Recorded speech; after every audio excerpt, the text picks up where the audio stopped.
The first time a married man told me he loved me, I should have hung up the phone. Instead, I closed my eyes and said, "I love you too." That was the moment my life split into two parts. The woman I had been before that call and the woman I became after it. One lived by rules. The other lived with a secret that could never stand in daylight. My name is Lily. I am 34. I am a mother to a 10-year-old boy. I am a widow. For years, I believed those facts had already written the rest of my life. Widow, mother, writer, survivor. Those were the only names I allowed myself. Love was not one of them. Then Evander Hale stepped into my story.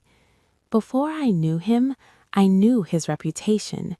Judge Evander Hale was not the kind of man people spoke about lightly. Lawyers lowered their voices when they said his name. Some admired him. Some feared him. Most tried not to test him. He was known for being ruthless with lies and merciless with delay. Honest to a fault, hard to impress, harder to fool. He was married, respected, and locked behind the kind of discipline that made ordinary men look careless. He was the last man I should have loved. The first time I saw him was outside his courtroom. I had gone there with a man from my neighborhood who was trapped in a legal mess and too scared to face it alone. We were waiting in the corridor when two lawyers nearby started whispering. One of them glanced at me and said, "If there's any way to avoid this court, do it. Hale is tough as nails." The other gave a short laugh. That man was born to scare guilty people. No favors, no shortcuts, no nonsense. I should have ignored them. Instead, I got curious. Men like that had become rare. Honest men, even more so. I moved closer to the half-open door and looked inside. He sat on the bench with a file open in front of him. He was not smiling. He was not speaking. But the whole room seemed to move around him with careful respect. His back was straight. His face was calm. There was silver at his temples and authority in the way he held still. He looked less like a man at work and more like a verdict waiting to happen. Then he looked up. Our eyes met. His gaze was sharp enough to cut through my little act of innocence. I pulled back so fast my face burned. "Nice going," I muttered to myself. "Now he thinks I'm some creep." I forgot the moment by the end of the day. Or so I thought. A month later, I was lying on my bed after putting my son to sleep when I noticed a message, request, on social media. "Good evening. I read your article on legal aid for women. Honest writing, rare these days." I stared at the sender's name, Judge Evander Hale. I read the message twice before replying, "Thank you, sir." His answer came almost at once. "Please don't call me sir here. I'm not in court." That made me laugh, just a little, but it stayed with me. We exchanged a few messages that night, then more the next day. At first, it was harmless. We talked about writing, law, the failures of the justice system, and the small battles ordinary people lose every day because no one tells them the rules. He liked my essays. I respected the kind of judge he seemed to be. Everything felt safe. Then one night he asked, Do you really believe the strong woman in your writing is real? I stared at the screen. After a long pause, I typed back, "She is real when people are watching." He replied, "I thought so." That one line slipped past all my defenses. No pity, no false comfort, just truth. After that, we talked almost every day. I began waiting for his messages without admitting it to myself. He would text between hearings and paperwork. I would reply after dinner when my son was asleep or pretending to sleep. We spoke about books, about childhood memories, about the strange ways pain changes people. Slowly, I began telling him things I had never put into words before. One rainy evening, I said on the phone, "Some days I feel like my life ended years ago and my body just forgot." There was a pause on the line. Then Evander said, very quietly, "Don't say that again." I forced a laugh. Why not? Because I can hear the truth in it. So I hate that you feel that way. The softness in his voice broke something in me. I stood in my kitchen, gripping the counter with one hand. "You sound angry." "I am angry," he said. "At the world, at everyone who made you believe this is all you are now." When the call ended, I cried so hard I had to sit on the floor. That was when I should have stepped back. Instead, I led him closer. Evander had a way of stopping me whenever I reduced myself to my loss. Once I said, "You don't understand. I'm not like other women anymore." His voice changed at once. "Don't say that." "It's true." "No. Your husband died. Your life didn't." "That's easy for you to say." For a second, he said nothing. Then he answered in a low, rough voice, "Nothing about you is easy for me anymore." My breath caught. I knew what he meant. I just didn't want to face it. A week later, he called me late at night, much later than usual. "Are you awake?" he asked. "Yes." "Good, because I need to tell you something before I lose my nerve." My heart started pounding. "What happened?" "You happened." He let out a bitter breath. "I wait for your messages. I hear your voice in my head when I'm working. When you're upset, my whole day turns dark. When you laugh, it feels like—" He stopped. "Like what?" "Like I can breathe." I sat very still on the edge of my bed.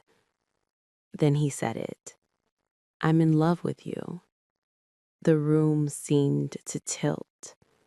"You're married," I whispered. "I know. This is wrong." "I know." "Then why say it?" His answer came without hesitation. "Because lying about it hasn't made it disappear." I should have ended the call. I should have chosen dignity over desire. Instead, I pressed my hand over my mouth and whispered, "I'm in love with you too." After that, nothing felt ordinary. Every call mattered. Every silence mattered more. Joy came fast, and guilt came faster. I laughed more than I had in years. I also hated myself for it. Every time his name lit up on my screen, I thought of the woman in his home, whose place I could never take, and should never try to. One night, I told him, I don't want to become the reason another woman suffers. His voice was tired when he answered, Do you think I haven't thought of that? Then what are we doing? Trying not to drown. That's not enough, I said. We need rules. So we made them. No physical affair, no secret hotels, no stolen weekends, no touch that would push us past the point of return. If we were going to carry this impossible love, then we would carry it with restraint or not at all. Evander said, If I stop respecting you, then this means nothing. I said, If I stop respecting myself, then it means nothing too. So we stayed apart. It sounds noble when I say it now. Back then, it felt cruel. We loved each other in words and in pauses. We leaned on each other without crossing the line we had drawn. He asked about my son all the time. Did he eat? Yes. Real food? Yes. Not just noodles and chaos. I laughed. You sound like an old dad. Maybe I am an old dad. You're impossible. And yet here you are. Sometimes his voice was the best part of my day. That was the danger. Love grew in the empty spaces, in the things we could not do, in the things we refused to do. And then I got scared. The more I loved him, the more trapped I felt. There was no future I could claim, no honest ending. I would never ask him to leave his family. I would never build my happiness on someone else's ruin. So I started disappearing little by little. I replied late. I missed calls. I kept my messages short. At first, Evander noticed but said nothing. Then one night, he asked, Are you leaving me? I tried to laugh. Don't be dramatic. I'm serious. I looked out into the dark beyond my window. Maybe this has gone too far. His voice turned cold. So that's it? What do you want from me? I snapped. To stay in this forever? To love you and pretend it doesn't tear me apart? He shouted then, for the first time. Do you think it doesn't tear me apart? Silence hit us both. Then in a low voice, he said, If you want to end this, then at least say goodbye properly. But I couldn't. I just vanished. For weeks, I ignored him. I moved through my days like a ghost. I packed lunchboxes, paid bills, helped with homework, smiled when people expected me to smile. At night, I stared at my phone and refused to touch it. I told myself pain would fade. It didn't. It sharpened. Then one night, just before midnight, my phone rang. His name on the screen turned my blood cold. I answered at once. Hello? At first, I heard only breathing. Then his voice came through. Lily. Something was wrong. I stood up so quickly, my chair fell backward. What happened? I need you. Those 3 words hit me harder than any declaration of love. Are you sick?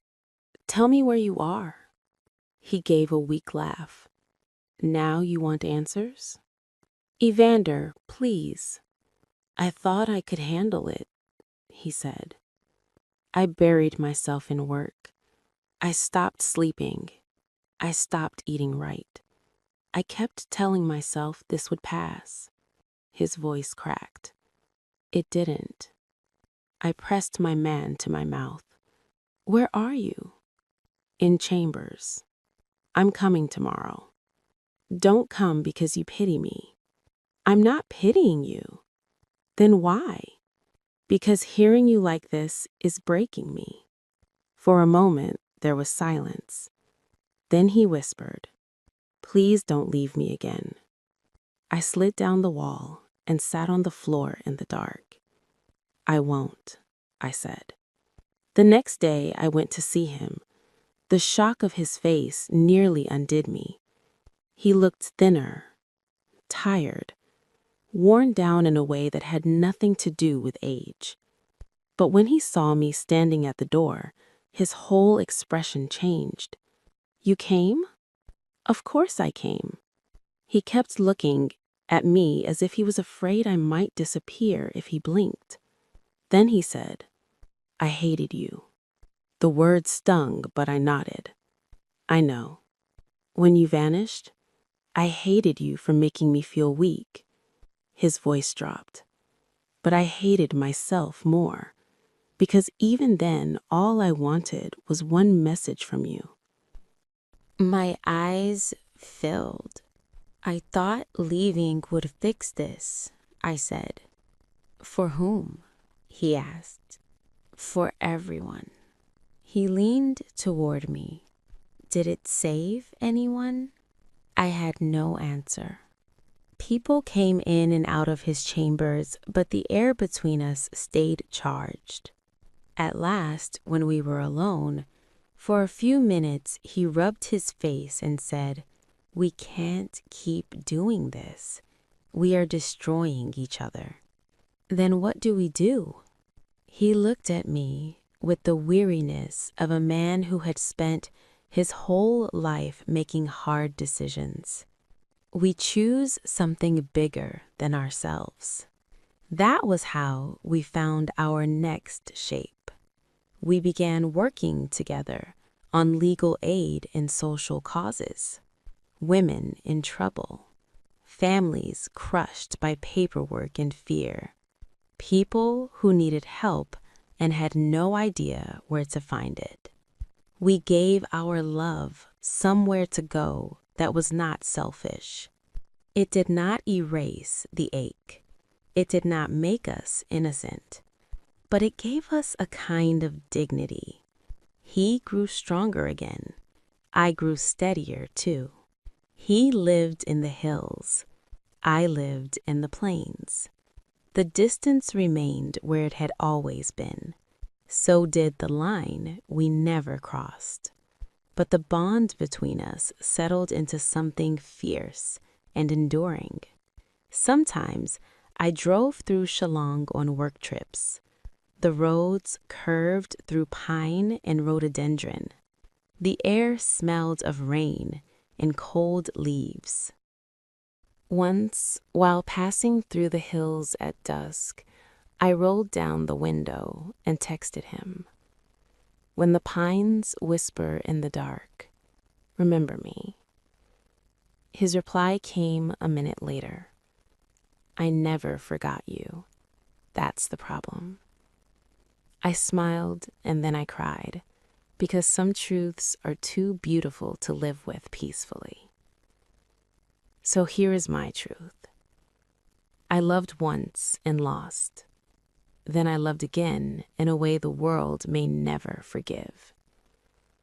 I don't ask for forgiveness anymore. I only know that what we had was real. Real things do not disappear just because they are inconvenient. If you ask whether our story ended, I will tell you no. Not because we found some easy future. We didn't. Ours is not a story of happy endings tied up with bows.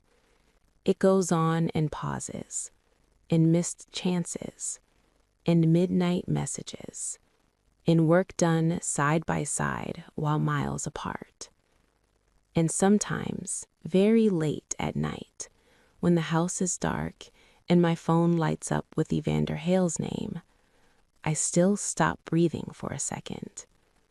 Because love like ours does not die quietly. It waits. It watches. And somewhere under the whispering pines and the blood-red rhododendrons, I know this with terrible certainty. The hardest part of our story has not happened yet. Thanks for listening to my story.